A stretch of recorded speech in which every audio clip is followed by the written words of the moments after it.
going, we're rolling. Okay, we're gonna clip that one out. Okay, so, and cut. Welcome to the Marketing Drive. I'm Dan Adelko, and I'm actually doing this one on the way home. It's a little bit of a switch up because I want to publish these a little bit earlier in the morning, and I'm also testing out a bit of I won't call it a shotgun mic, it's a bit of an omni mic. I just want to try to improve the audio. So there's a lavalier mic and and this kind of shotgun omni mic that I've got with some sound dampening on it. So hopefully it'll reduce the buzz of the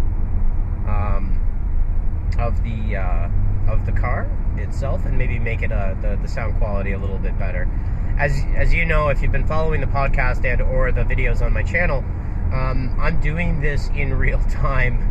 I have been planning it out in my head, but I haven't been going through a great process. I'm kind of just doing it. The old mantra that done is better than perfect. So anyhow, a little bit of a different time of day when I'm actually shooting the video, but it'll help me get ahead. And also, I'm actually finding that I really like doing this on the drive. It kind of helps me clear up my mind on things that I've been thinking about.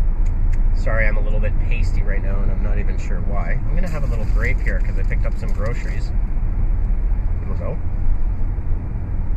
Just soften the palate a bit. Okay, so the marketing drive for today, pardon me, the marketing drive for today, I wanted to talk about the little lies that marketers tell themselves. And it's very common. In particular, I see this with my friends in the corporate marketing world. As I've said before, I'm an entrepreneur. I often deal with individuals in the corporate marketing world. However, I am not one of them. But this is not directed at people in corporate marketing. This is directed at marketers in general, including myself and ourselves. And something that we really do kind of try to avoid is, again, the little lies we like to tell ourselves to make ourselves feel better about how our marketing programs are going and the fear of failure that marketers have, and overcoming that fear of failure. So deep-seated kind of fear that marketers have is the fear of failure. Marketers tend to get very worried about an unsuccessful campaign, a high CPA, a low CTR, which will be perceived amongst peers as being a quote-unquote failure. However, I want to kind of turn that on its head and take a page out of the world of startups, is the notion of failing fast, and failure is good. And that doesn't mean we want to fail. What that does mean is that we want to fail fast if we're going to make a mistake, or if we're going to run a test, for example, and it's not going to work out for us. We want to know, one, why it didn't work out. Two, we want to know what we're measuring. Three, we want to be able to adjust, adapt, and possibly pivot campaigns that are not successful.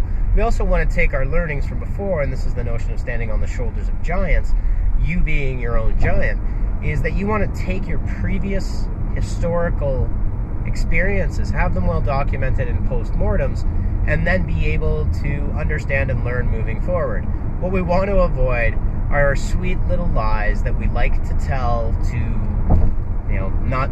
we don't do this with clients, just to kind of set that record straight, but only using the positive metrics rather than all of the honest metrics. And it happens all the time. So for instance, you may have a campaign, call it a video campaign, with a pre-roll video that ended up having no click-through, right? So it was just basically a display.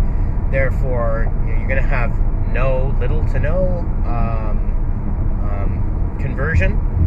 You'll get lots of views, but it was unskippable. So this is a sweet little lie that we would come out and we would summarize by saying, hey, we had a great pickup rate. We had a 92% view rate on 429,000 video views, leaving out the fact that it was unskippable, that there was no follow-through metric. and really just focusing on the upside and not on the learnings, and being honest with those learnings. So one of the things I would suggest as a marketer is set a benchmark, make sure that you've got a conversion funnel in place, make sure that you've thought about every detail of the campaign, because this is often something that we see. We extensively use what we call our roadmaps. They're really playbooks, and they're, fundamentally they come down to checklists and understanding what elements you need in a campaign to make sure it's a successful campaign. There are lots of them. We have many campaigns that we run on a frequent basis that have over 200 different elements. It does take practice, it takes time, it's understanding what you need to have in terms of assets and things you need to think through when crafting a campaign, but you need to get to that level of granularity so you don't have to tell those sweet little lies in your reports and in your updates. The second part of that is to also train ourselves as marketers not to fall into the trap of the sweet little lies and not just to focus on the rosy side of the story. We want to talk about the fact that our CTR was 27% lower than a previous campaign, and we want to investigate why that was the case, and we want to investigate what we can do. Let's turn up a little bit of jazz here to kind of calm this down a little bit. What we can do to ensure that doesn't happen again. And, if we're mid-campaign, we should be able to pivot, adjust, and change in real time. Gone are the days of the flight is in market and we can't change this because it's out there. Our campaigns, our platforms, our capability to move, pivot, and adjust should be taken advantage of, and to a great degree have everybody that's involved.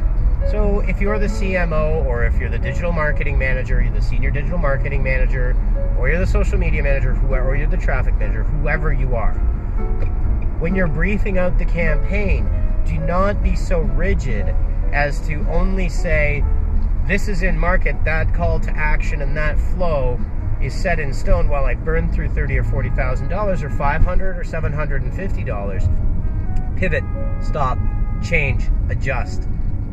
Do it, because it's going to benefit you in the long run, even if it's mid-campaign. And yes, you will have 2 reports, and yes, there are going to be questions as to why this happened, and that's the benefit of it. But again, stop telling ourselves sweet little lies to make us feel better when we go to sleep at night, and so that everyone's going to send us self-congratulatory emails about something that is not based in reality, and also in an update that uses an inconsistent set of benchmarks. If you're reporting on something, be analytical. Pick the top 5 elements that you want to report on, and do not be afraid to say, this offer has no value to our consumer. This lead magnet that we're giving away doesn't provide value. Our price is too high. We're not offering anything of incentive to draw our audience into a point of engagement. Those are fair, valid, and excellent pieces of feedback for any digital marketing specialist. The worst thing that we can do is accept a poor offer because it was either mandated or it's part of a program, without at least recommending, suggesting, and then implementing a conversion funnel that would solve the problem. So it's impossible to really set metrics and measurement if we don't have a consistent benchmark of things that we can look at. If you're constantly changing your goals, it's like playing a soccer game and the goalposts move every 10 minutes. It's going to be really hard to score a goal, right? So get those goalposts, put them in the ground. Be frank with yourself, be honest with yourself, be willing to send out an update or to provide an update that says this campaign is not working well at this point. And when you do that report, use metrics, use an example, and then provide a solution. So I would also, not to go to the other extreme and say, well, this just isn't working, full stop, I'm done. It's not working, and here's a potential solution, or here are 2 potential solutions. Or we recommend strongly that we implement a better lead magnet, or we need a stronger offer. These are the types of things that you'd be able to bring up. But again, let's all stop telling each other sweet little lies. that we're just going to pick the 2 top metrics that we really liked in this one because we want everyone to be happy, without focusing on the fact that maybe this campaign is not as effective as it should be. Fail fast, learn quickly, stop telling ourselves sweet little lies, and have a consistent format for sending an update and understanding what it is that we're trying to achieve, which ultimately comes down to providing value to a consumer so we can engage with them, because our product is an excellent product and we want the world to know about it, and we want to provide it as a basic value to a customer. That is a concept that has not changed in, I'm going to say, hundreds of years of selling, but possibly thousands of years of selling. Providing a good product, telling people about it, and giving it to them at a lower price than the value it's going to bring to them is a basic tenet of business. It has nothing to do with digital marketing. Anyhow, that's the marketing drive for today. Stop telling yourself sweet little lies, but I do love you. Just joking, that was a little weird, right? That's the marketing drive for today. Have a good one, and have a great weekend, because I think this one's going up on a Friday. So, Fun Day Friday. And don't forget, make sure your Mondays are as energized as your Fridays. Take care.